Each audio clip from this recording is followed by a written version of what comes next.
I always thought my grandfather was just an eccentric old man, but when he passed away, he left me his journal, and that's when things got strange. The journal wasn't just filled with his life stories, it detailed my own life, my decisions, and my future. Flipping through the pages, I found today's date, and what was written for me was eerily accurate. Every mundane decision I made today, from the breakfast I chose to the route I took to work, was documented in detail. But as I flipped further, dread settled in.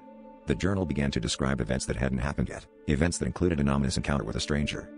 At first, I tried to brush it off as a coincidence or a joke, but the specificity was unsettling. The stranger, it said, would approach me at 3:47 p.m., offering a warning I couldn't ignore. Against my better judgment, I couldn't resist the urge to see if the prediction would come true. My heart raced as the clock ticked closer to the foretold time. I positioned myself in the coffee shop, where I often spent my afternoons, eyes darting to every new face that walked in. Then, right on cue, he appeared, a man in a dark coat, his presence sending a chill down my spine.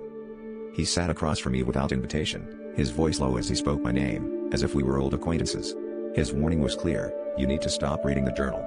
It binds you to a fate you can't escape. I demanded to know who he was, how he knew about the journal, but he simply shook his head, standing up to leave. Some things are better left unread, he said before disappearing into the crowd. My mind reeled with questions, but the journal had more answers, or so it seemed. Desperation clawed at me as I raced home, the journal tucked tightly under my arm. I had to know more, I had to understand. But as I opened it, the pages were blank. Every word, every prediction had vanished. In a frenzy, I flipped through every page, but the ink was gone, as though it had never been there. Panic set in, and I felt a presence behind me. The air grew cold, and a whisper echoed in the room: "You've read too much." In that moment, I realized the journal wasn't just a record, it was a trap, and now I was ensnared in its web, forever bound to its ghostly clutches.